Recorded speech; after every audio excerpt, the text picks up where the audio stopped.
Olá a todos! Primeiramente, eu queria dizer que é para mim uma grande satisfação e honra poder estar aqui compartilhando com vocês conhecimento, fazendo essa troca de experiência daquilo que é a nossa missão de vida, o segmento do luto. Pois bem, sou Nelson Pereira Neto, aluno da UFPF, Universidade Federal do Pernambuco. Faço a pós-graduação em especialização de governança de cemitérios, funerárias e negócios do luto, na qual faço parte de uma grande companhia, o Grupo Bom Pastor, onde realizei algumas especializações, como tanatopraxia avançada. Fora do Brasil, eu tive a oportunidade de fazer ciências mortuárias em Madrid. Sou formado também em tanatopraxia pela Associação Italiana, especializações também pela NFDA como licenciamento de fornos crematórios e celebrante. Fui propulsor e criador do maior funeral center do Brasil e no mundo. O Grupo Bom Pastor, com o Monumental, realizou um dos maiores funeral center do mundo, verticalizado, onde temos todas as atividades do segmento do luto. Realizamos alguns serviços de pessoas e personalidades famosas no Brasil e do mundo, como o Rei Pelé, Rainha do Rock, Rita Lee, entre outras pessoas amadas. Vamos falar de governança no setor do luto. A estrutura, as aplicações e os processos funerários, crematórios e cemiteriais aqui no Brasil. O setor do luto abrange diversas organizações e serviços para servir as famílias que perdem seus entes queridos, que passam por aquele momento da transformação que o luto causa. Serviço funerário, crematórios, cemitérios, casas velatórias, planos de assistência funeral, seguros, entre outros. Todas essas organizações dependem de uma grande estrutura e governança. E é isso que vamos falar. Para direcionar, controlar, organizar todo o ecossistema do segmento do luto, é necessário a governança, onde direciona a todos esses processos, todo esse ecossistema. E ao contrário de muitas governanças de outros segmentos, a governança no segmento do luto deve viabilizar comercialmente e responsabilizar a ética de todos esses processos. Processos funerários, fases, organograma e dados. No mercado brasileiro, o setor significa e movimenta aproximadamente entre 12 bilhões a 15 bilhões anualmente. Esses dados são oferecidos pela Associação Brasileira de Empresas e Diretores do Segmento do Luto, a ABREDIF. E a realização dessa atividade é composta por mais de 5.500 empresas funerárias. O serviço funerário no Brasil envolve uma série de processos burocráticos e legais, lógicos, e a cerimônia deve ser executada com precisão, sensibilidade e um momento de vulnerabilidade das famílias enlutadas. E para isso, alguns documentos para análise da fase do funeral no Brasil são inclusos no organograma dos processos, envolvendo dados, relevância para cada etapa. Agora, vamos falar da relação das fases de um funeral no Brasil. O funeral só começa com a primeira fase, que é a constatação do óbito, que, claro, sempre é feito por um médico, né?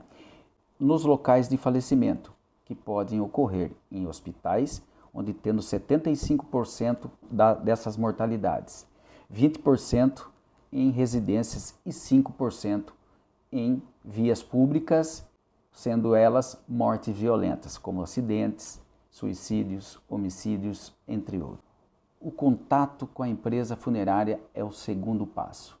Como são feitas essas comunicações? Podem ser presencialmente, podem ser via telefone ou até mesmo por meio de comunicação, como WhatsApp. E quem realiza essas comunicações? Geralmente são assistentes sociais de hospitais, ou familiar, ou até mesmo autoridades, como a polícia, entre outras autoridades. Com o primeiro contato com a empresa funerária, se inicia todo o processo do funeral. A pessoa vem até a empresa ou nós vamos até a pessoa enlutada, seja no hospital, na residência ou no local aonde fomos chamados. Lá sim, começamos então o início das documentações burocráticas, ou seja, com o óbito assinado por um médico ou até mesmo por um instituto médico legal, onde analisou uma morte violenta, nós conseguimos fazer o que? A contratação do segmento funerário, do funeral. Então nós realizamos a coleta de todos os dados da pessoa falecida, inclusive local, data e hora do falecimento. Todos os dados do declarante, se deixa bens ou não deixa, o nome dos filhos e quem é o responsável pelo funeral, ou seja, o declarante, ele que é o responsável por toda a parte burocrática e também pelos pagamentos ali sobre o serviço. Nesse mesmo momento, é ainda escolhido o local da cerimônia de despedida, ou seja, o velório, aonde será o velório, e o destino fim do corpo. Após essas escolhas, nós ainda realizamos uma entrevista pessoal para saber qual é a religião que essa pessoa pertence, para que nós possamos saber qual rito funerário nós iremos fazer para as pompas fúnebres. Então, após toda essa parte burocrática, nós levamos a um showroom onde oferecemos as homenagens, que começa, claro, pela urna mortuária. Ali ele escolhe a urna mortuária. Se ele tiver um plano de assistência funeral, é oferecida ao que dá direito, mas ele tem a oportunidade de estar escolhendo uma outra homenagem, caso queira. Após isso, observamos ainda qual será a ornamentação da urna, ou seja, flores, se querem uma flor específica ou com um manto de cetim. Ainda é oferecido as homenagens florais, como coroas de flores, sala de flores, entre outros acessórios. Então, oferecemos também o serviço de reparação e conservação do corpo pós-morte, a tanatopraxia, que nada mais é do que um embalsamamento moderno, que são realizados nossas estruturas para que nós possamos dar ao falecido uma despedida digna, com um semblante de como ela estivesse dormindo. O funeral é o último evento social da vida de uma pessoa e não menos importante do que um nascimento, um casamento e qualquer outra, uma formatura, qualquer outra data comemorativa, ou seja, será o último evento social dela, a última aparição para a comunidade, para seus parentes, para seus amigos. E por isso nós temos que tratar com muita cuidado, pois nós não temos uma segunda chance para consertar. E é por isso que nós aplicamos todos os processos da governança para que não haja erros. Após detalhado o local de velório, de despedida, o local de destino fim, como vai ser a trajetória, é feito todo um organograma para que nós possamos organizar toda essa parte do funeral. Então, uma outra equipe é destinada ao local onde está o corpo para que faça o traslado até o local de preparação, ou seja, um estudo estético funerário. Ali é realizado toda a parte de higienização, conservação do corpo e é ainda ornamentado sobre a urna mortuária. Após esses ciclos, então, é feito um novo traslado para o local de cerimônia, onde será realizado o velório. Lá, a família tem uma assistência com concierges, onde prestará toda a assistência à família no momento do velório. Qualquer dúvida, qualquer coisa estará ali para amparar a família naquele momento de dor, momento de transformação que o luto causa. Já no ambiente de cerimônia de despedida, no velório, uma outra equipe então prepara toda a sala de velório, todos os castiçais, a câmara ardente, o catafalco, o local onde será ali descansada a urna durante o período de velório.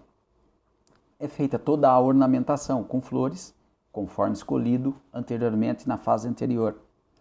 Então, inicia-se o velório. Ao final do velório, 5 minutos antes, um cerimonialista, isto é opcional, procura a família e vai fazer uma homenagem com uma carta descrita, homenageando, lembrando quem era o João, quem era Maria, o que ele gostava de fazer, e assim, com fotos e músicas, podem ser feita a despedida da família com o corpo.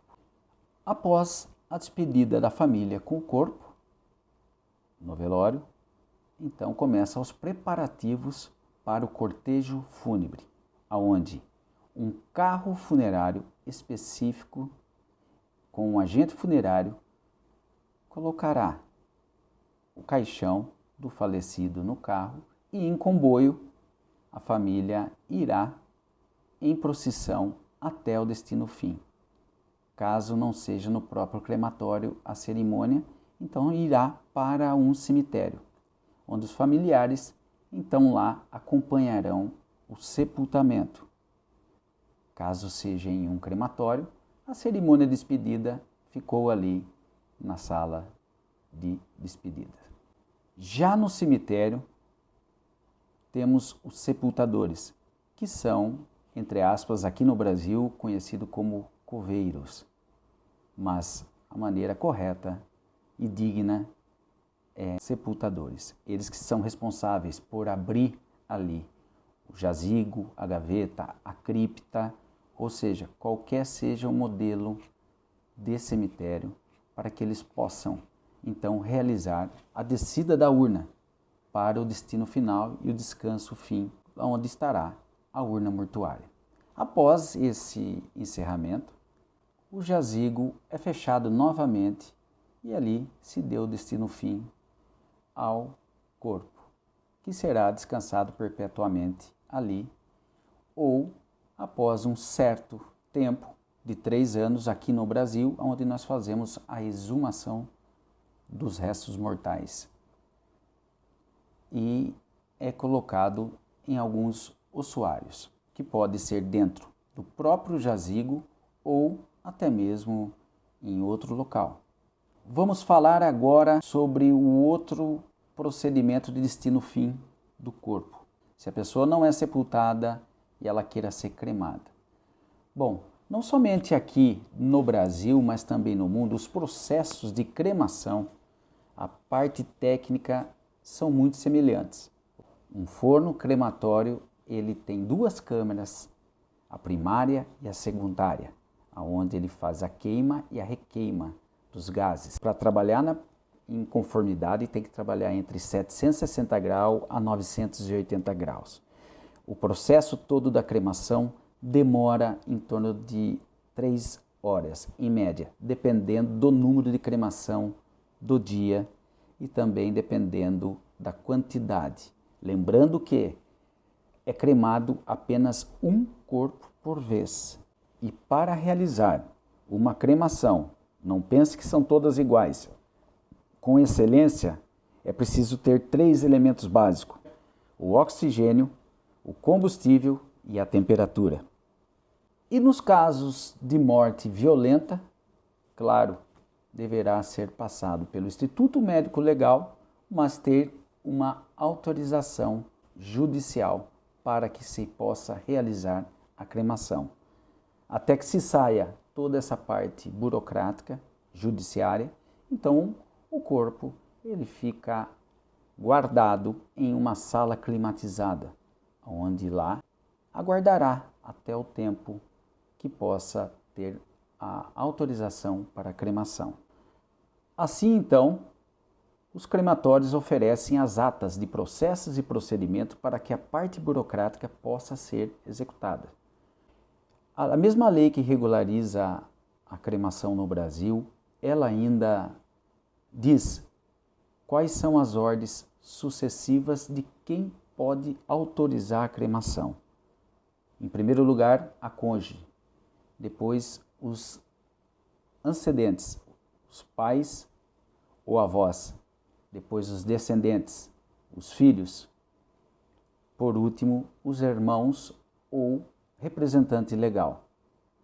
Assinado então toda essa parte burocrática, registrado o óbito, então é feita e realizada. No Brasil não existe um prazo legal para que regule o tempo após o falecimento que se peça para que realize a cremação. Mas os crematórios, por medida de segurança e até mesmo respeitando os credos religiosos, aguardam sempre 72 horas no mínimo, ou até mesmo para que tenha viabilidade para que se ligue o forno e realize as cremações. Então, dentro do processo de cremação, autorizado toda a parte legal, o corpo é retirado com a urna mortuária de dentro da sala climatizada, é colocada sobre uma plataforma elevatória, onde são retiradas todas as partes metálicas e todas as partes de vidro ou plásticas, para então do forno crematório, onde será realizada a cremação. Após ser realizada a cremação, as cinzas são retiradas e é colocado em um local para resfriamento. Com o compartimento que está com a cinza é colocado sobre uma plataforma, uma mesa separatória magnética, onde são retirados todas as partes metálicas do corpo, próteses e outras coisas mais, além de grampos e pregos que tinham na urna. Então, após essa retirada dessas partes metálicas, ferrosos e não ferrosos, então vai para um compartimento onde é feita a homogeneização dessa cinza. Neto, que jeito que é essa máquina? Quando é feita a cremação, tudo que era a urna em si, que vai para o forno, ela vira combustível, então ela vira fuligem, sobra muito pouco e o que sobra geralmente são restos calcinados, ou seja, não são ossos, mas eles ficam como alguns cálculos ali de propriedades da cinza. Então ele é praticamente que triturado, homogeneizado, aonde ali ele dá a cor correta. Lembrando que a cremação ainda, ela tem diferenças de cores na cinza devido à causa-morte, devido à espécie do ser humano e também à excelência na cremação. A cremação ainda, ela deixa ali uma curiosidade muito específica. Um exemplo, de 3 a 5% do corpo humano é o que resta de cinza, né? Ou seja, uma pessoa de 70 quilos deixaria entre 1.800 a 3.600 quilogramas, né? Um recém-nascido, 200 a 500 gramas, e uma criança de 10 anos, de 1 quilo a 1,5 kg. Recentemente no Brasil foram feitos aí levantamentos de dados, onde 17,8% dos brasileiros são cremados. Falando da composição das cinzas. Neto, qual é a composição de uma cinza de um corpo humano após o falecimento, após a cremação? Então, pois bem, o principal componente é o fosfato de cálcio, que tem de 65% a 75%. O carbonato de cálcio tem 15% a 25%. São pequenas quantidades de outros materiais como potássio, sódio, magnésio, de 3% a 4%. E outros elementos como zinco, ferro e manganês, de 1% a 2%. Ou seja, aquela história que fala que vai colocar para que nasce uma árvore, só para deixar aqui fazendo uma analogia, é como se fosse você colocar numa terra um adubo muito forte. Então, tome cuidado porque ele pode matar a planta. Eu agradeço a todos, gostaria aqui de desejar um ótimo congresso a todos e dizer que estou muito feliz em poder compartilhar com vocês todo esse trabalho. Um grande abraço a todos, fique com Deus, que Deus abençoe.